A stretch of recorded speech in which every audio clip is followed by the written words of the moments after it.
hitako ny teninao ka nohaniko, hitako ny teninao ka nohaniko. Famerenana ny lesona sekoly sabata ho an'ny lehibe arahinao eto amin'ny Hope Fire Radio miaraka amin'ny imprimerie adventiste. Hitako ny teninao ka nohaniko, hitako ny teninao ka nohaniko.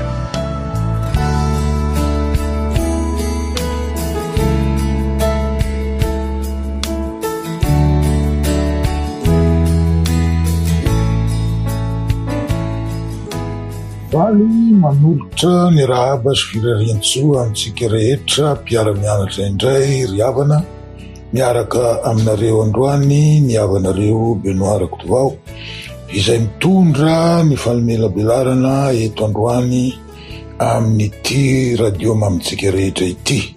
Dao ary sika hanondrika ny lohantsika hiara-mivavaka.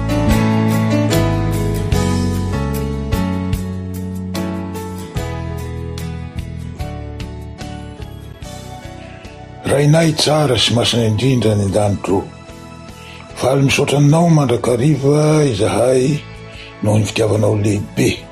Fizany fitiavanao lehibe zany no mbola nahavelonainanay hatramin'izao. Fa ianao tokoa ny tompon'ny aina sy ny fofonaina, sady tompony zavatra rehetra ary amin'izao tontolo izao. Raha hianatra ny teninao indray izahay izao, aritsahy aminay ny fananao masina hitari-dalana aminay sy hanazava aminay ny hevitry ny teninao masina. Avelao koa ny fahotanay, fa ny fahotanay no hevitra mampisaraka anay aminao, dia sasao madio tokoa izahay tompo ho afa-keloka tanteraka. Tononinay izany vavaka izany amin'ny anaratsoanao Kristy o. Amen.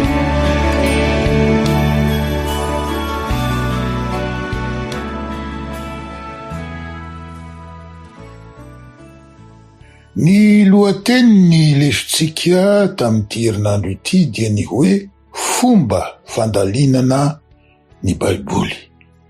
Tahaka ny fianarana rehetra dia mila filofosana ny fianarana ny soratra masina. Tokony hihoatra ny zavatra hafa rehetra aza raha ny marina, satria raha tsapantsika marina ny tombam-bidiny soa ho raisintsika any amparany rehefa vovonjy isika, sy ny habeny ny fatiantoka ho atsika raha very isika sanatria, dia tsy ho ataotsika ho ambanin-javatra ny soratra masina. Ny mandrakizay tsika no manoloana tsika, ka aoka tsy ataotsika vorona azon-jaza izany. Nisy mpampianatra izay, tsy fantatro na efa voalazako teto izany. Impolokely izy mamerimberina aminay ny hoe, na ianao manam-pinoana, na ianao tsy manam-pinoana. Zay zany no ambetindresaka ataony aminay. Aminy zany ny finoana dia tahaka ny zavatra voajanahary miaraka maniry amin'ny tendron-dohanao. Raha teraka tsy manam-pinoana ianao dia tsy hanam-pinoana. Raha teraka manam-pinoana ianao dia hanam-pinoana. Ny tsy anjerintsika nefa dia milaza mazava fa izay mikasoka amin'ny tenin'Andriamanitra dia tsy maintsy hiasana izany tenin'Andriamanitra izany. Dia ho tahaka izany ny teniko izay aloky ny vavako, tsy hiverina amiko foana izy raha tsy efa mahatanteraka izay sitrako ary ambinina amin'izay ampandehanako azy. Isaia 50:1-10. Araka izany, tsy voajanahary tsy akory ny finoana sy ny tsy finoana, fa izay iasan'ny tenin'Andriamanitra ka manokatra ny fony dia hanana finoana. Koa ny finoana dia avy amin'ny toroteny, ary ny toroteny kosa avy amin'ny tenin'i Kristy. Romana 10:7. Manana fijoroana vavolombelona kely aho ny amin'izay. Tao amin'ny tokatrano nahaterahako sy nanabeazana ahy dia tsy mba nahenona an'izany baiboly zany na an'izany Jesosy Kristy izany. Dadarabe no betsaka tao. Indray andro zahay nandeha namangy havana tamin'ny tanàna iray antsoina hoe Andamasina. Izahay sy ny ray aman-dreninay io. Zaza 9 taona na 7 taona teo aho tamin'io. Iny aho nitety ny arabe apovoan'ny tanàna iny. Nisy rivotra ny fofofofo mafy nitsoka ary ravo taratasy arivo tahaka ny ravin-kazo no nifafy teny amin'ny arabe. Niazakazaka zaho tamin'izany ny sambotra izay mety ho azoko. Sarotra samborina le izy satria nitsoka mafy ilay rivotra. Nefa mba nahazo vitsivitsy ihany aho. Vao nanomboka nianatra tany am-pianarana aho tamin'io, ka mbola mianatra manambatra eo amin'ny vakiteny. Dia mba namaky aho fa ny lohateny ery ambony fotsiny, ambony pejy ihany no novakiko.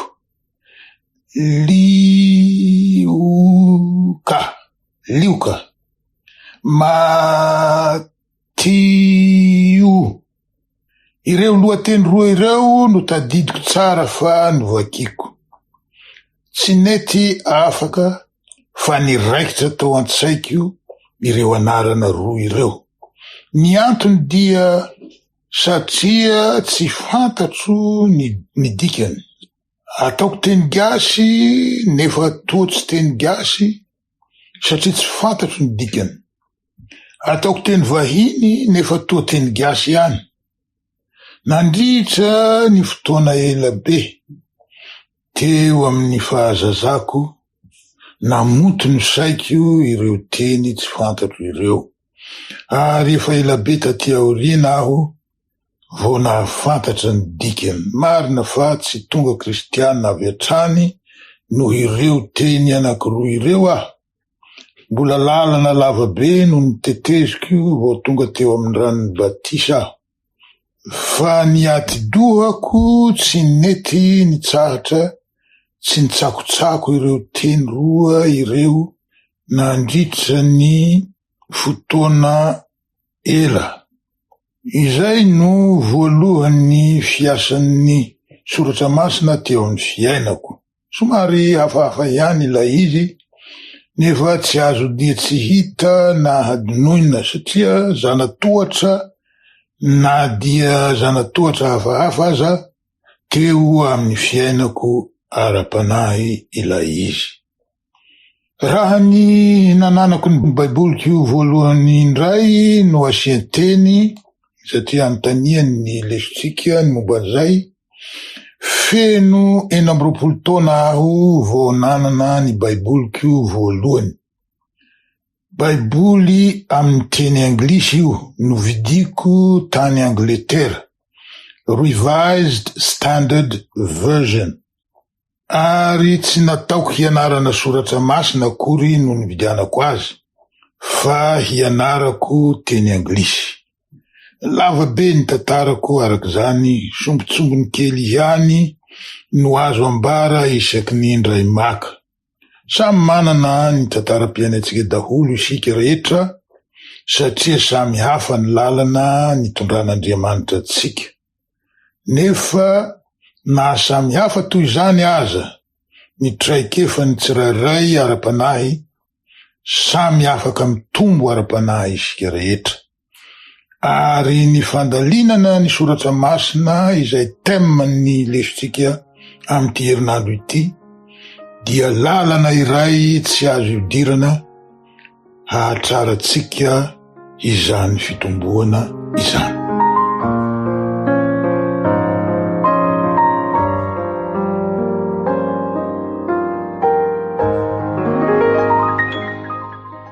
Leson'ny Alahady 20 avrily ny taona 2022 ny fotoana.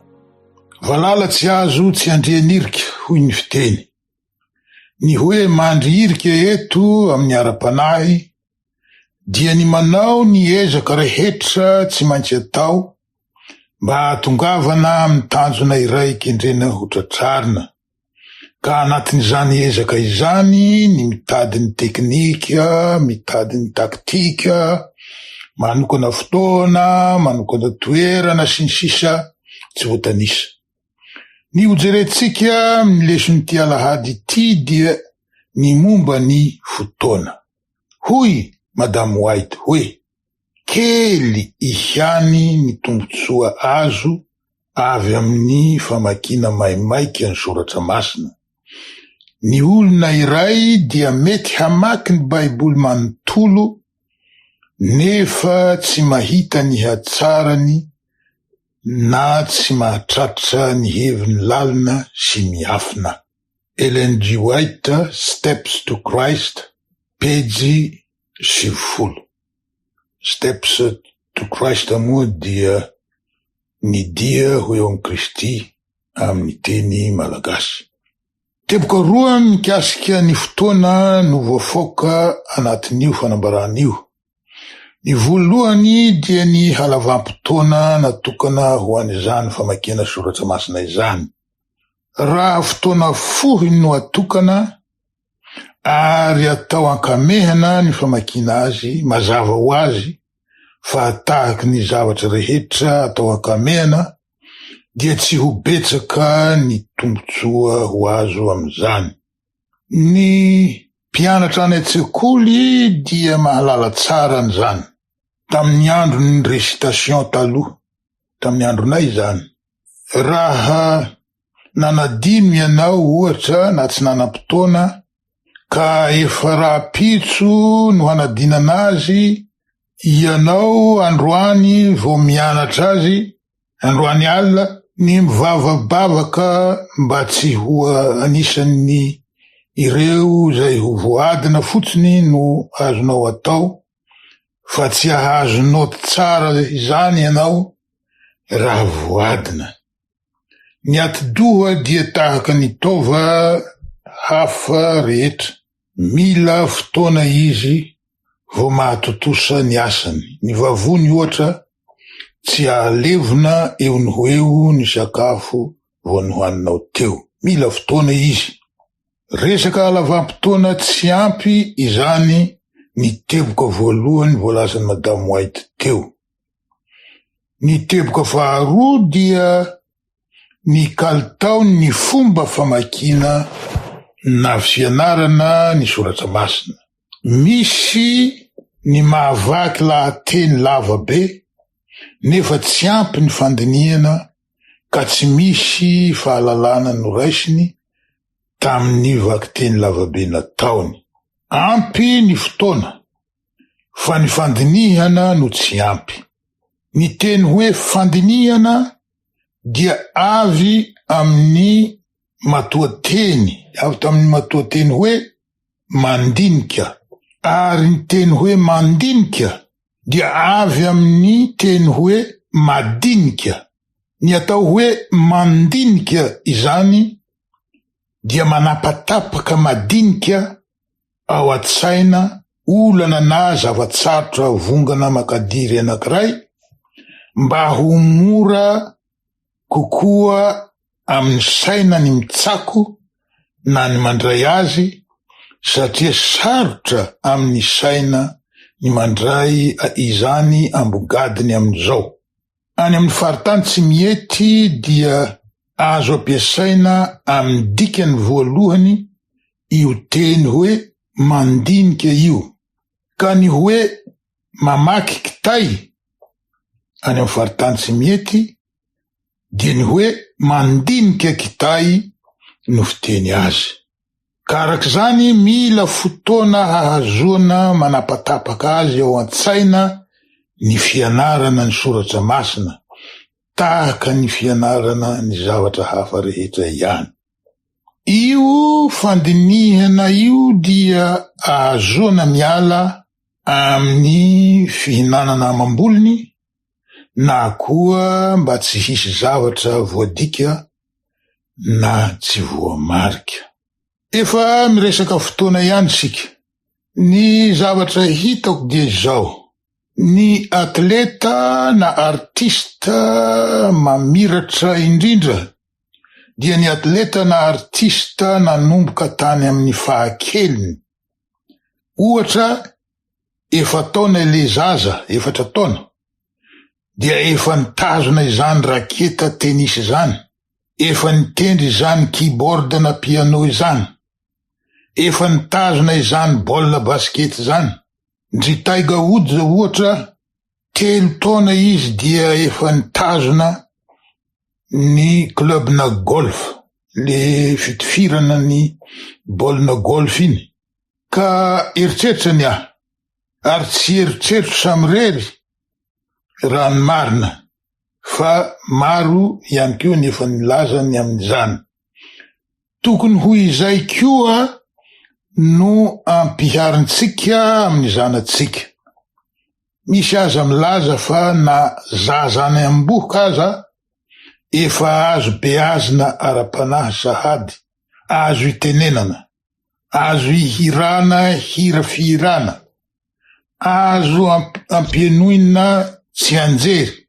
Fomba iray fampiasana ny fotoana koa io, na de miompana bebe koa amin'ny fanabeazana ara-panahy ny ankizy madinika aza, toy izay ny fanabeazan-tena ataony lehibe mandalina soratra masina.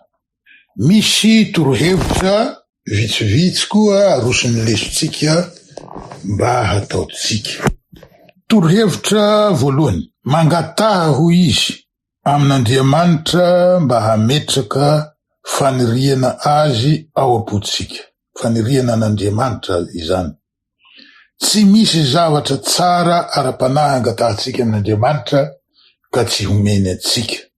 Manaova fanandramana manokana miaraka aminy.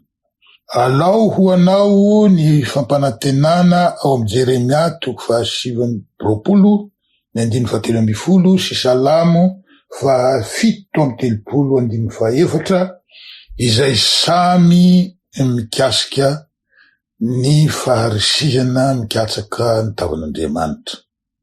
Zay ny torohevitra voalohany. Torohevitra faharoa: atolory an'Andriamanitra ny fotoanao. Eny, be atao ianao, ary misy zavatra maika maro tokony atao, saingy tsy voavidim-bola ny fotoana iarahana amin'Andriamanitra. Mandehana any amin'ny toerana mangingina mitokana, ka vakio ny Salamo 4:7-10, zay manao hoe: mitsahara ka aoka ho fantatrareo fa izaho no Andriamanitra, hisandratra amin'ny firenena tsy samihafa aho, hisandratra amin'ny tany aho. Torohevitra fahatelo: vakio ireo teny na hirao ho an'Andriamanitra ny hira hoe: atolotro ny foko. I surrender all. Hevero ireo lafim-piainanao izay mety mbola tsy naseho tamin'Andriamanitra, ary atolory azy izany. Torohevitra fahaefatra: manokana fotoana hiarahana amin'Andriamanitra, na dia tsy te hanao izany aza ianao. Tahaka ny ilana safidy apetraka mazava sy drafy panatanterahana mba ho salama, ohatra manao fanatanjahantena, mihinana sakafo tsara, dia mila safidy mazava koa ny fananana fifandraisana akaiky amin'Andriamanitra.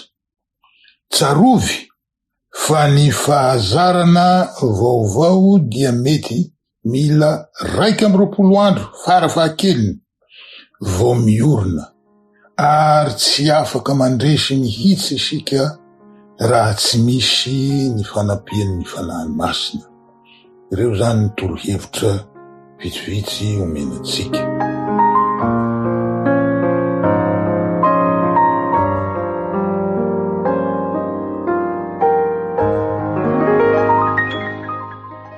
leson'ny alatsinainy 7 avril ny taona 2020 ny toerana. Tahaka ny resaka fotoana ihany koa ny resaka toerana.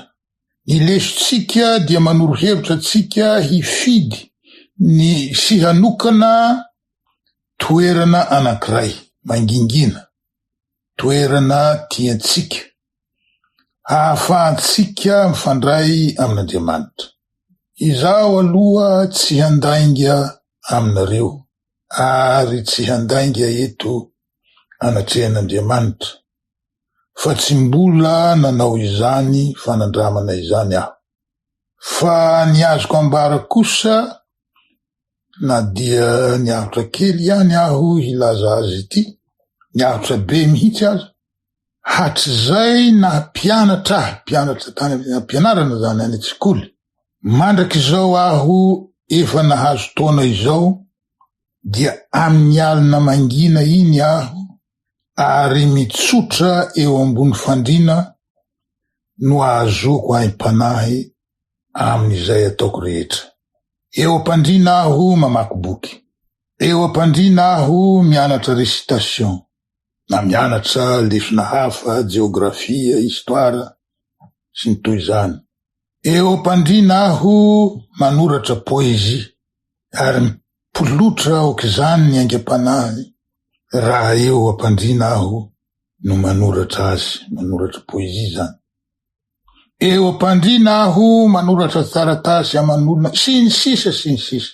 Eto am-pandrina aho izao manomana ity lesona sekoly sabata ity. Misy ihany fotoana mahavoatery ahy miasa ambony latabatra, mipetraka ambony seza, fa ny kalitaony ny asa ataoko eo ambony fandrina misy tombony lavitra hatrany raha mitaha amin'ny asa ataoko ambony latabatra. Tsy haiko io azavaina ny antony izany, fa efa izay hatramizay no nahazatra ahy. Tamin'ny andro ny ordinateur desktop, reny ordinateur vavety reny, voatery ny asa teo ambony latabatra aho. Fa rehefa tonga ny laptop, ordinateur madinidinika dia niverina indray ny fahazaran-dratsiko miasa eo ambony fandrina. Mazava ho azy araka izany fa eo ambony fandrina koa aho no mamaky baiboly, mandrafitra toro-teny, mianatra sekoly sabata rehefa izaho reriny no manao azy. Ary ny materiel ampiasaiko rehetra amin'izany dia miparitadritaka eny ambony fandrina eny daholo: dictionnaire, baiboly, version samihafa, concordance, firana, sy ny sisa. Ary efa noresahiko tamin'i Kristy, aoka tsy ho bedy aho ho iaho taminy, fa eto no toerana ahazoko haim-panahy, ka de eto aho no miantso ny anaranao. Antso ny fandrina zany. Fa nahoana ny toerana tadiavitsika dia ny toerana ahazoantsika mifandray amin'Andriamanitra. Nisy fotoana nanaovanay fanandramana manokana tany Soamanandrarina.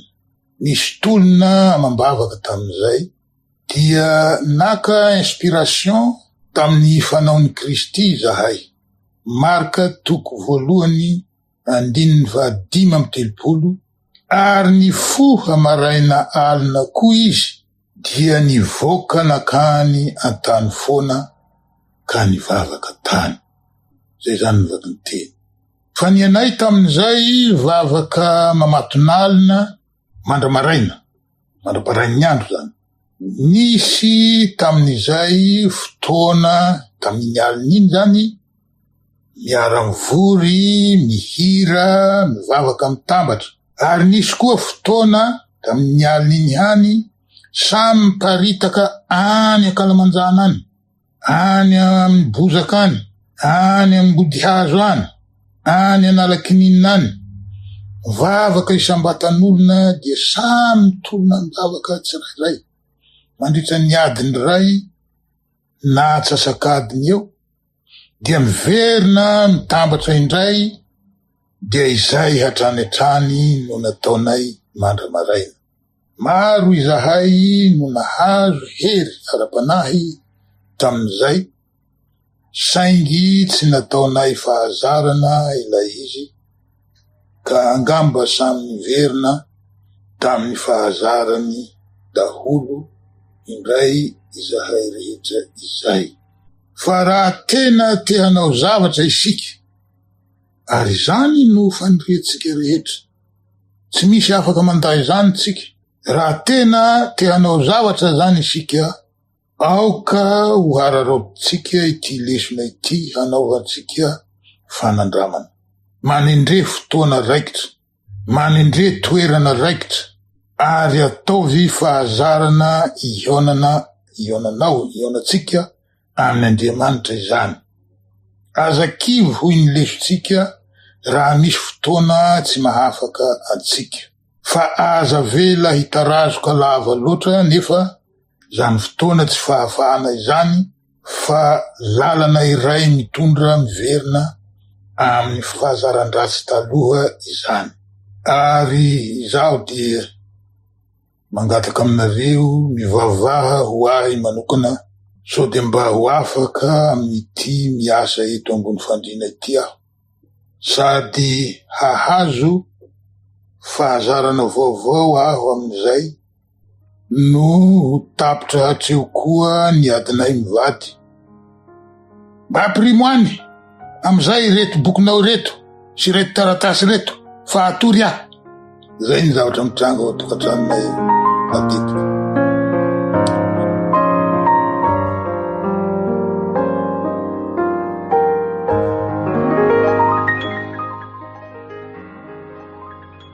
Leson'ny talata 9 avrily ny taona 2024.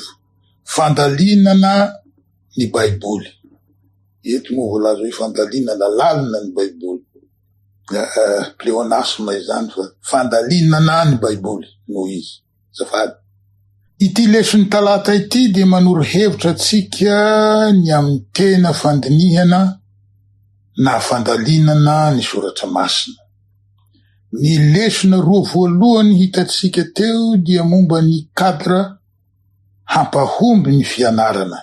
Hitatsika teo ny cadre temporel na ny fotoana. Dia hitatsika teo koa ny cadre physique na ny toerana. Raha mpamboly isika izao, ny cadre physique dia ny tany hasiana ny voly, izay tsy maintsy fidina tsara. Raha hamboly vomanga ianao ohatra dia tany tahaka izao no mety.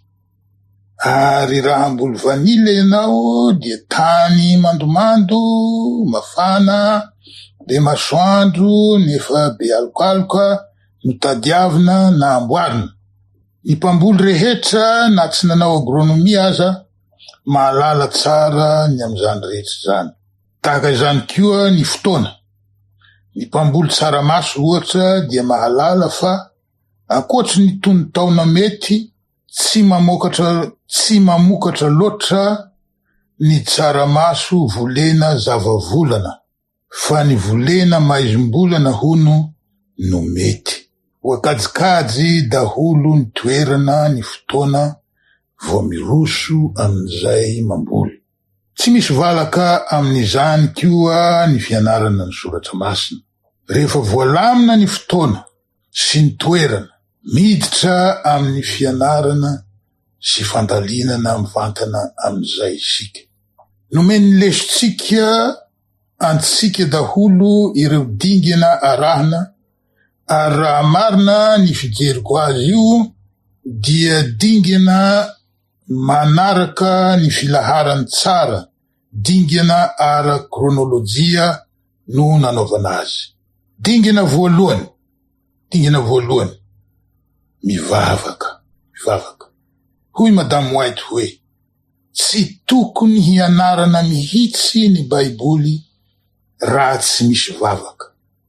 Ny fanahy masina irery ihany no afaka mampahatsapa antsika ny mahazava-dehibe ireo zavatra mora azo na manakana antsika tsy hanolana ireo fahamarinana sarotra takarina.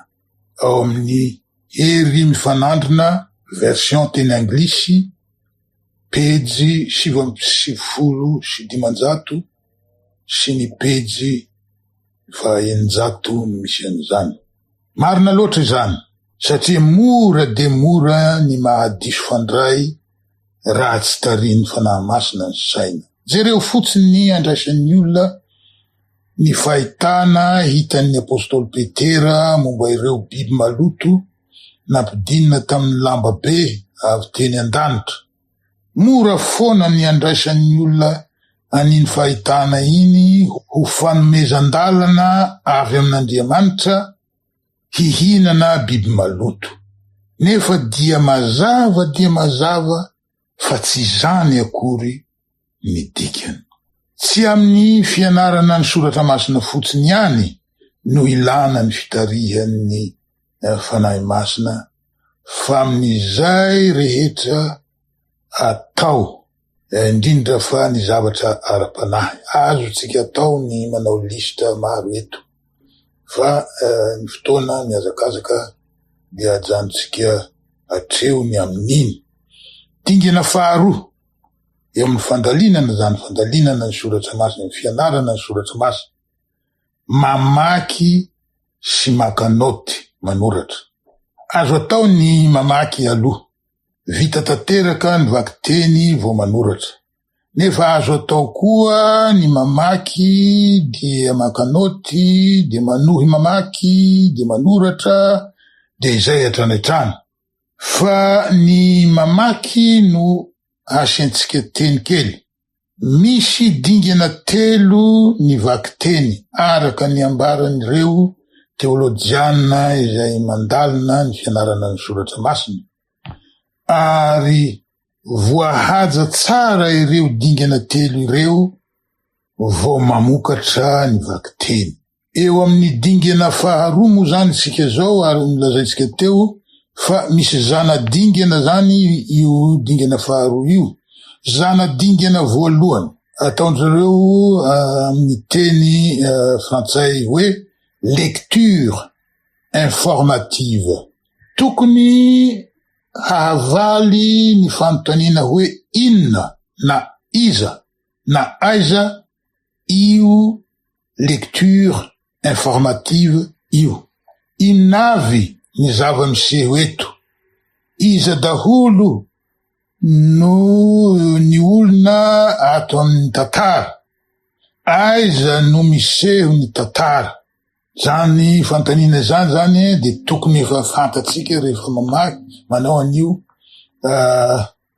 lecture informative io isika. Angamba azotsika atao hoe vaky teny vaky roka no ilazana azy.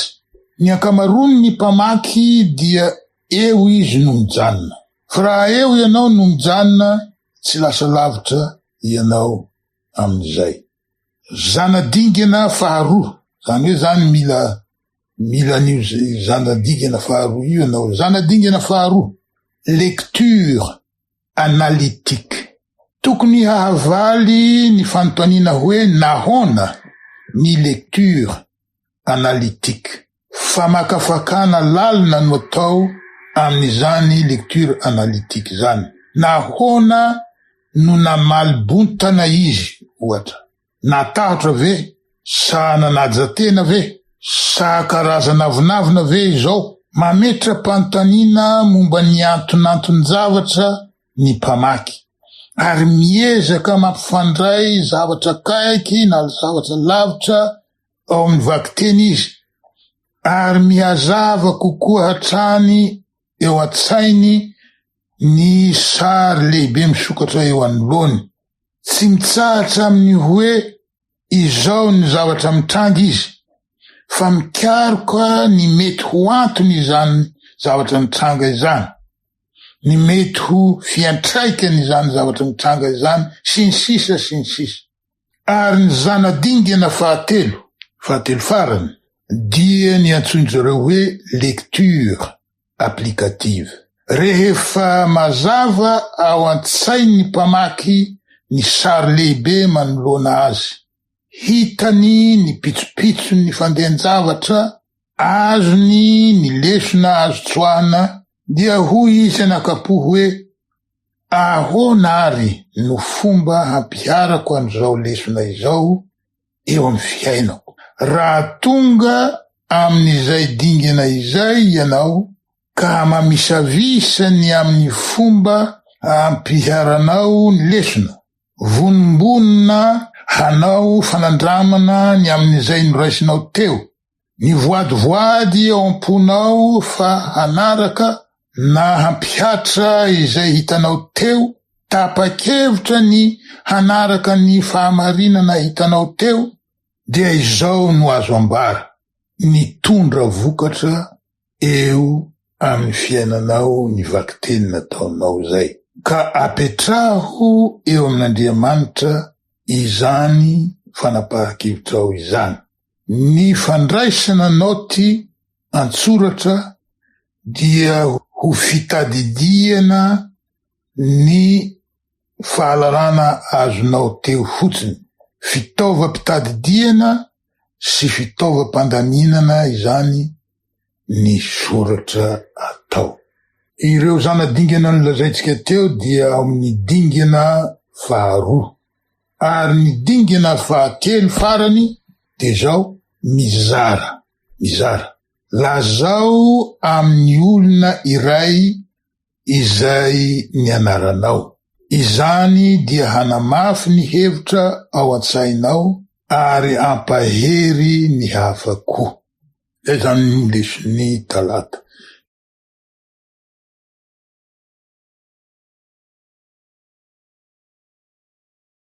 Lesony alarobia faha 7 avrily ny taona 2024.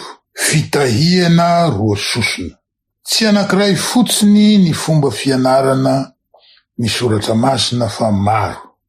Misy ohatra ny fandalinana andininy isanandininy. Misy ny fandalinana isantoko.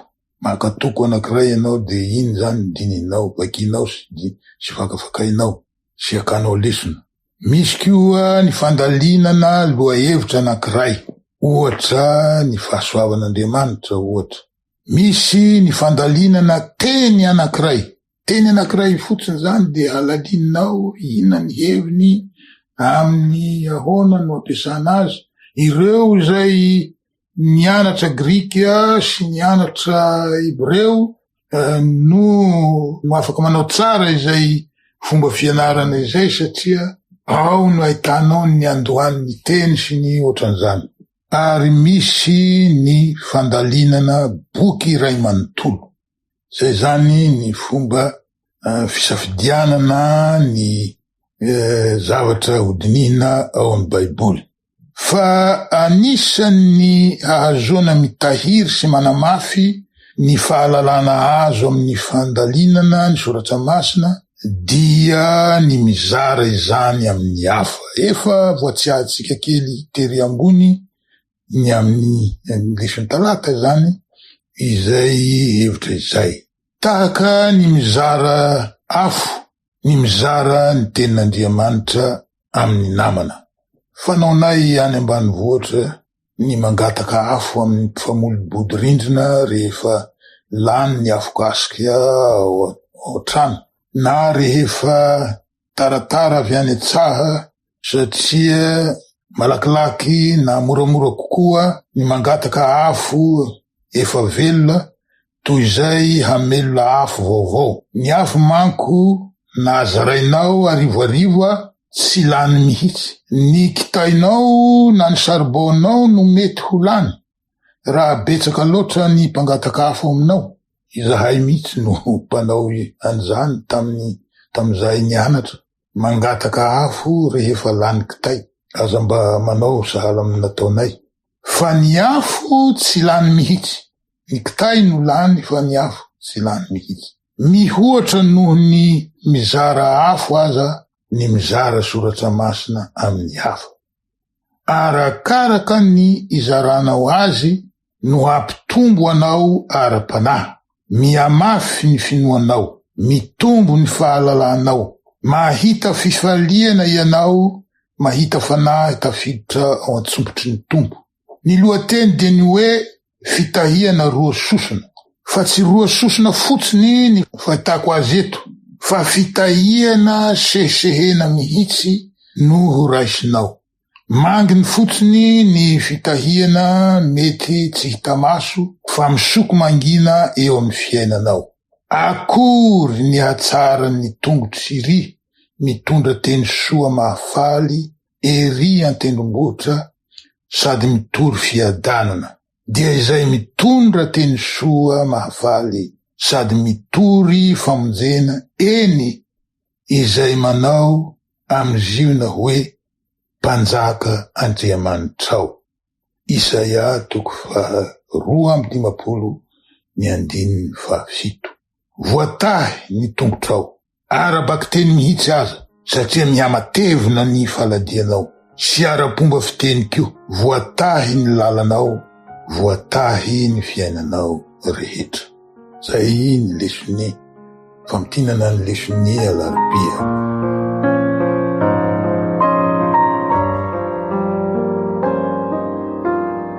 Lesoni alakamisy 13 avrily ny taona 2020, mamy loatra izany. Hoy ny mpanao salamo hoe: endrey ny hamamy ny teninao raha andramako, mihoatra noho ny tantely ato ambavako aza. Ny didinao no nahazoko fahalalana, izany no ankahalako ny lalapitaka rehetra. Salamo 5:17, 7:00 katramin'ny 4:00. Ny fanontaniana apetrako aminao, amintsika, de zao: ianao ve mba tahaka ny mpanao salamo eto, mamy tambavanao mihoatra ny tantely ve ny tenin'Andriamanitra? Sa tahaka ny fary lavavany ve, tsy lany hamamina no fahinonao azy? Sa natsiro tahaka ny rongisa, fitenitsika malagasy io? Sa namelovelo tahaka ny mozika mahafinaritra, nandrotsirotsy anao, mandrotsirotsy anao eny ampitsangatsanganana? Sa manitra mamerovero tahaka ny langilangin'ny nosy-be? Sa tahaka ny ahona ny tsiro ny tenin'Andriamanitra tsapanao tao amin'ny fiainanao? Izaho aloha tsy handainga aminareo, ary tsy handainga eto anatrehan'Andriamanitra. Mety hisy ilaza any aminareo reo, ilazany hoe mba mahafinaritra kosa zao rangaha zao, fa tsy tia mandainga. Tsy handainga tokoa aminareo aho, ary tsy handainga eto anatrehan'Andriamanitra. Fa raha ny traikefa nandalovako no lazaiko io, tsy misy amin'ireo lisitra voatanisatsika ireo ery ambonireo nandalovako. Tsy nandre hamamin'ny tantely aho, tsy nandre tsirona rongisa matavy aho, tsy nandre mozika mamelovelo aho, ary tsy nandre fofom-boninkazo manitra mamerovero. 5 taona ngarangidina aho niziriziry nandany tenin'Andriamanitra, nandany antson'Andriamanitra, rehefa nitorian'ny olona ny fahamarinana. Ity fahamarinana izay rahantsika ity. Fa rehefa nanaiky tamin'izay aho tany aparany, noho ny fitondran'Andriamanitra ihany, ireto avy ny zavatra tsapako tao anatiky. Tsy fantatro izy reto na ny fanesesy ny fahatongavany tao anatiky io, zany hoe ny fanao aloha sy aorina, na niaraka ny tambabe sy ny fampitakosona indray niaraka. Voalohany, ny zavatra tsapako zany. Voalohany, fahatoniana sy fahalemana. Tony aho, tony ny fiainako. Teo aho vo nahatsapa zavatra tsy tsapako tany aloha io, fa tahaka ny nisy fisavorovorona, tsy tsikaritry ny saiko izany, kay ny fiainako. Ka izao aho, tony izao aho vo nahatsapa izany somary fisavorovorona teo amin'ny fiainako izany. Rehefa nanaiky ny tenin'Andriamanitra aho vo nahatsapa fahatoniana tao anaty. Zavatra tsapako faharoa, fahasambarana. Nahatsiaro sambatsambatra zany aho. Tamin'izaho nitolona tanatin'ny fandavana ny tenin'Andriamanitra, tsy nahita fifaliana tamin'ny tenako zany aho. Indraindray sosotsosotra amy tsisy antony, indraindray sorosorena amy tsisy dikany. Rehefa nandray ny tenin'Andriamanitra aho, toa nahita fihavanana vaovao tamin'ny tenako izany aho, ka nahatsiaro sambatsambatra, nahatsiaro toa maivamaivana, toa nisy vesatra izany niala teo atsoroko, toa nisy vesatra afaka tamiko. Fahatelo, fahatsapana fa nahita vato ifaharana aho. Afaka ny antsointsika hoe sentiment d'insécurité. Nanana sentiment d'insécurité be dia be aho teo amin'ny fiainako. Asa hoana ny handikantsika izany hoe sentiment d'insécurité zany? Pionareo aho. Tahotahotra eo amin'ny fiainana angamba no ilazantsika azy. Be loza manko ty fiainana misy atsika ty. Ka misy tahotra mikobona mangina ao anatintsika ao. Tsy matetiky izy io mitapisaka ao anaty ao ary tsy tsapatsika loatra, nefa ao izy. Tahotra ny zavatra ho avy, nefa zavatra tsy fantatra, zavatsarotra, zava-manahirana, zava-doza sy ny ohatry zany. Nisinda teo amiko tsy kelikely izay tahotra izay sentiment d'insécurité izay. Ireo zany zavatra anankitelo reo no tena tsapako nitranga tao anatiko. Ireo zany no tsiro tsapako tao anatiko rehefa nandray ny tenin'Andriamanitra aho. Asa ireo ihany no antsoin'ny mpanao salamo hoe tsiro mamy mihoatra ny tantely. Asa zavatra hafa no ireo tsy fantatro. Ny marina araky ny fiheverako azy, samy mahatsapa tsiro mifanaraka amin'ny traikefa na ny toetoetry ny sambatan'olona io. Ny zatra mpihina tantely dia tsirony tantely no mety ho reny. Ny zatra mpihinana gâteau na mofomamy, tsirona gâteau no mety ho heniny. Fa tsy misy zanak'Andriamanitra nihinana marina ny tenin'Andriamanitra ka tsy ahita tsirony amin'izany tenin'Andriamanitra izany. Dia izay indray zany ry havana, ny famitinana lavalava fohifohy nilesontsika tamin'ity herinandro ity. Manainga antsika rehetra hazoto mianatra, mandalina, mandinika ny tenin'Andriamanitra, fa akaiky ny fanavotana antsika. Dia misaotra nareo naharitra ny haino hatramin'ny farany, ary mametraka indray ny veloma finaritra mandra-pioana eto amin'ity plateau électronique misy atsika ity. Ny tompony omba atsika mandrakariva. Iara-mivavaka isika.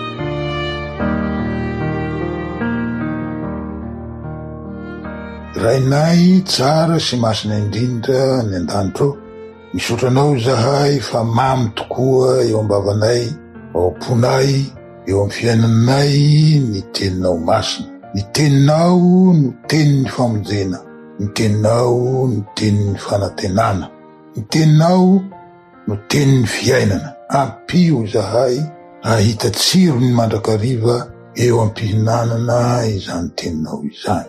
Dia mamela tokoa ny fahotanay ianao tompo, ary diovy zahay ho afa-keloko. Amin'ny anaratsoanao Kristy io. Amen.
hitako ny teninao ka nohaniko, hitako ny teninao ka nohaniko.